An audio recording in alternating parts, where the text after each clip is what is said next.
नमस्कार साथियों, कैसे हैं आप लोग। चलिए आज के क्लास में हम लीवर पढ़ने वाले हैं। यकृत मानव के जीवन में इसका क्या महत्वपूर्ण है, इसके क्या कार्य हैं, कितना वजन होता है इसका, क्या क्या ये हमारे शरीर में करते हैं, किस किस दृष्टि से हमारे शरीर में इंपॉर्टेंट है, इन सब की चर्चा हम आज करेंगे।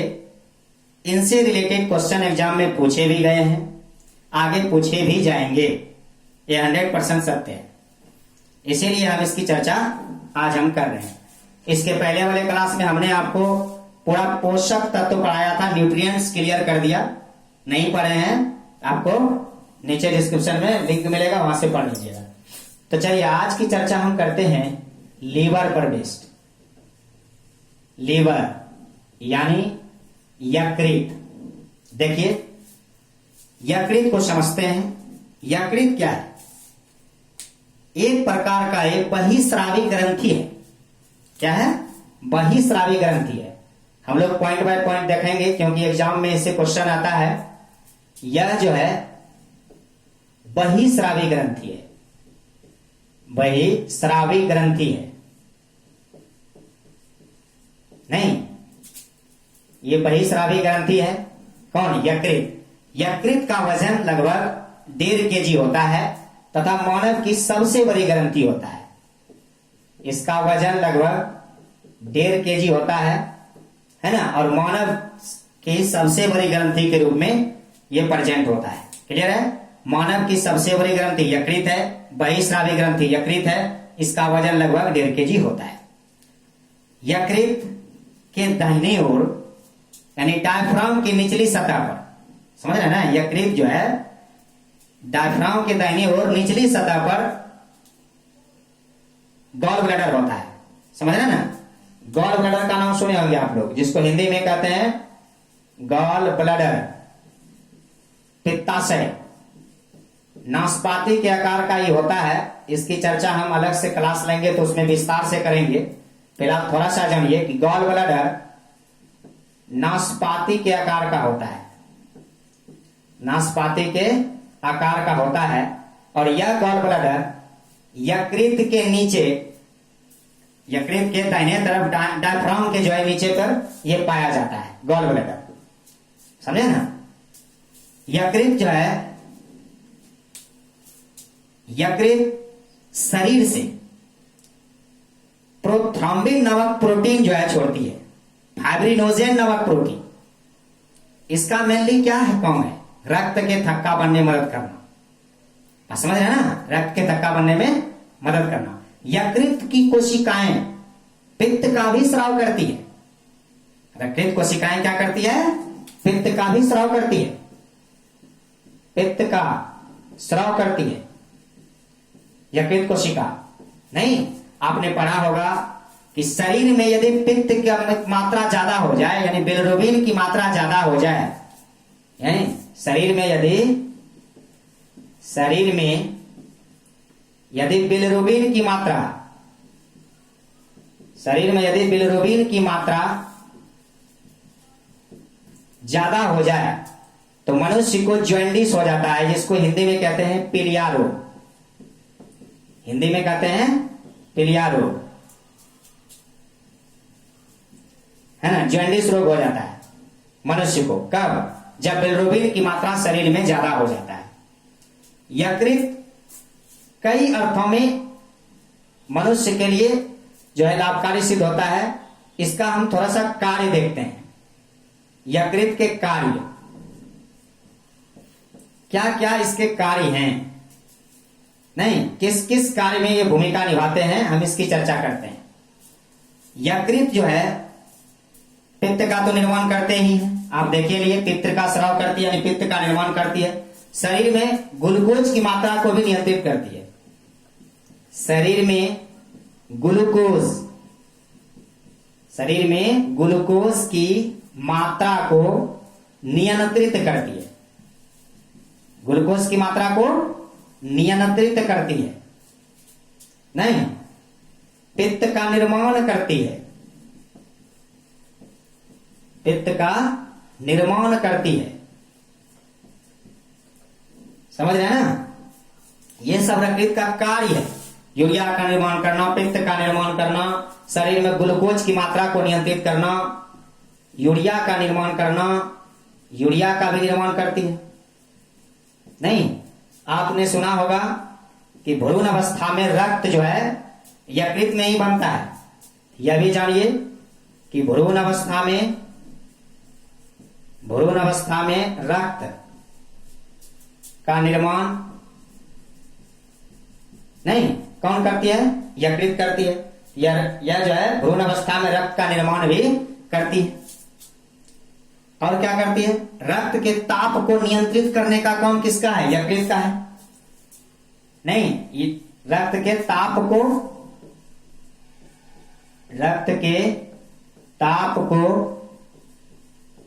नियंत्रित करने का काम, रक्त के ताप को नियंत्रित करना, शरीर में ग्लूकोज की मात्रा को नियंत्रित करना। ग्लूकोज क्या है? तो चीनी। ग्लूकोज क्या है? तो चीनी।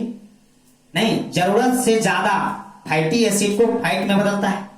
यदि हम किताब भाषा में कहें तो अतिरिक्त फैटी एसिड को क्या करें? फैट में बदलता है। आप ये कहिए, अतिरिक्त फैटी एसिड को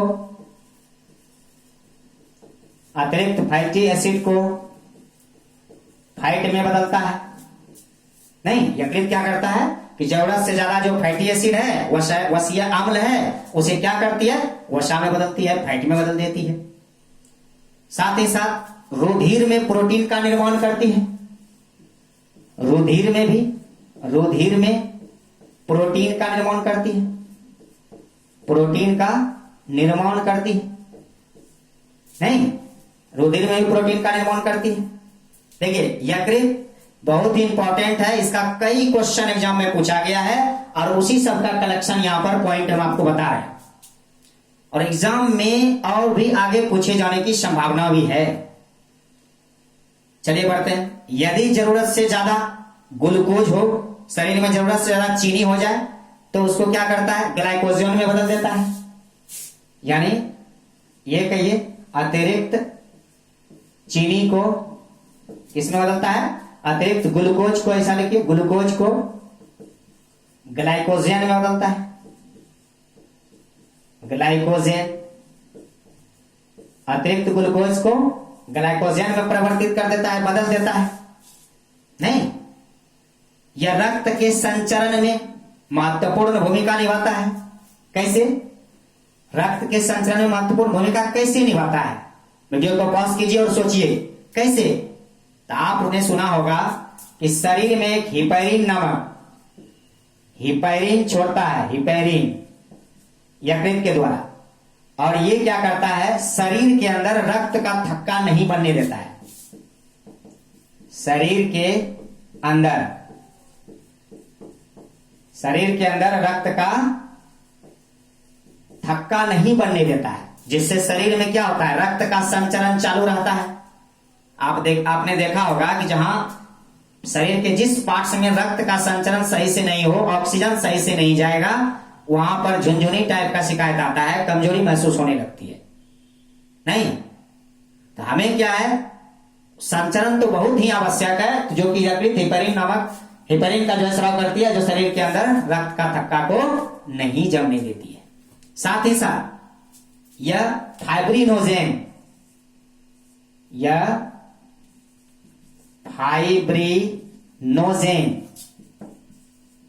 फाइब्रिनोजेन तथा प्रोथ्रोम्बिन नामक प्रोटीन का निर्माण करती है। यह निर्माण क्यों करती है? क्योंकि रक्त का थक्के बनने में मदद करे, है ना। प्रोटीन, फाइब्रिनोजेन तथा प्रोथ्रोम्बिन प्रोटीन का निर्माण करती है। नहीं, जो रक्त का थक्का बनने में मदद करता है। याद रखिएगा, रक्त का थक्का बनने में मदद करता है। अब देखिए यहां क्वेश्चन कैसे बनेगा। कहेगा कि फाइब्रिनोजेन तथा प्रोथ्रोम्बिन नामक प्रोटीन का उत्पादन कहां से होता है? आप कहिएगा यकृत करता है। समझ रहे हैं ना? समझ रहे हैं कि नहीं? साथ ही साथ रक्त की मृत्यु पढ़े होंगे आपने, जो है यह मृत आरबीसी को भी नष्ट कर देती है। जब रक्त की मृत्यु प्लीहा या स्प्लीन तिल्ली में होती है ना, तो मृत जो आरबीसी है उसे नष्ट करती है। यह मृत आरबीसी को नष्ट करती है। यह मृत आरबीसी को क्या कर देती है? नष्ट कर देती है, समाप्त कर देती है। बात समझते जा रहे हैं ना? यह थोड़ी मात्रा में लोहा, तांबा और विटामिन को भी संचित करके रखता है। यकृत जो है शरीर में थोड़ी मात्रा में यानी अल्प मात्रा में तांबा, लोहा, तांबा तथा विटामिन नहीं संचित करके रखता है। अल्प मात्रा में लोहा, तांबा, विटामिन को भी संचित करके रखता है। क्लियर है? यकृत में मौजूद कुप्फर कोशिकाएं, पढ़े होंगे, कुप्फर कोशिकाएं कहां होती है? तो यकृत में होती है, जो जीवाणुओं का नष्ट करने में काम देती है। यकृत में मौजूद कुप्फर कोशिकाएं,